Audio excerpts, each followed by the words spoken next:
କହିବେ ମୋ ନାଁ ଟୁନା ନାହାକ। ମୁଁ ଆମ ବ୍ରହ୍ମପୁର ପାଖରେ ପାତ୍ରପୁର ମାନେ 45 କିଲୋମିଟର ଡିଷ୍ଟାନ୍ସ ଏଠୁ ପାତ୍ରପୁର ବିଲଙ୍ଗସ୍ କରୁଛି। ଆଜି ଆସିଥିଲେ ଭଞ୍ଜନଗର ୟୁନିକ୍ ଡ୍ୟାନ୍ସ ଏକାଡେମୀର କାର୍ଯ୍ୟକ୍ରମ କେମିତି କ'ଣ ଲାଗିଲା ଆଉ ଆସିକି କେତେ ଖୁସି ଅଛନ୍ତି ଆପଣ? ବହୁତ ଭଲ ଲାଗିଲା। ମୁଁ ଏତେ ପ୍ରୋଗ୍ରାମ କରିଛି କିନ୍ତୁ ଆଜିକାର ଯେଉଁ ପ୍ରୋଗ୍ରାମ ଯେଉଁ ମାହୋଲ କ୍ରିଏଟ୍ ହେଲା ସେଟା ମୁଁ କେବେ ଆଶା ବି କରିନଥିଲି। ସେ ପ୍ରକାର ସିଚୁଏସନ୍ ହେଲା, ବହୁତ ଖୁସି ଲାଗୁଛି ଆଉ ବହୁତ ଭଲ ବି ଲାଗିଲା।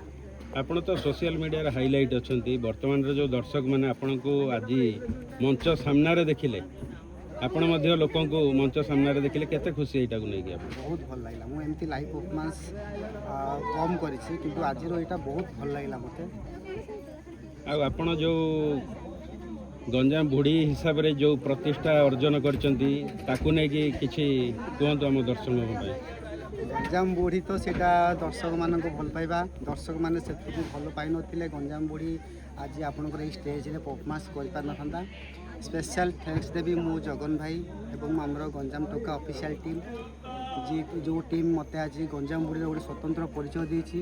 ଆଉ ସେଇ ପରିଚୟ ବଳରେ ମୁଁ ଆପଣମାନଙ୍କର ଏତେ ସାରା ଭଲ ପାଇବା ପାଇଛି।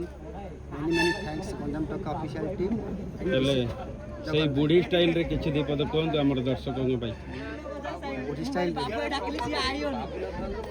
ମୁଁ ତ ଏତେ ରାତି ପର୍ଯ୍ୟନ୍ତ ପ୍ରୋଗ୍ରାମ କେବେ କୋଉଠି କରିନି, ମାତ୍ର ଏତେ ରାତି ପର୍ଯ୍ୟନ୍ତ ଏଇଠି କରିଲି କି ବେଲେ ଏ ପିଲାମାନଙ୍କର ଭଲ ପାଇବା ଏତେ ମୋତେ ଭଲ ଲାଗିଲା ଯେ ମୋତେ ଆଉ ଟାଇମ୍ ଜଣା ପଡ଼ିଲାନି ବାପା।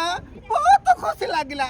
ମୋର ବୁଢ଼ା ସୁରାଟରେ ଥାଇକି ମୋତେ ଦେଖୁଥିବ, ଏବେ ମୁଁ ଘରକୁ ଯାଉ ଯାଉ ମୋତେ ଫୋନ୍ଟା କରିଦେବ। ହଁ ମୁଁ କେବେ ମିଛ କହିବିନି ଆକା ନା, ମୋତେ ବହୁତ ଖୁସି ଲାଗିଲା। ଧନ୍ୟବାଦ।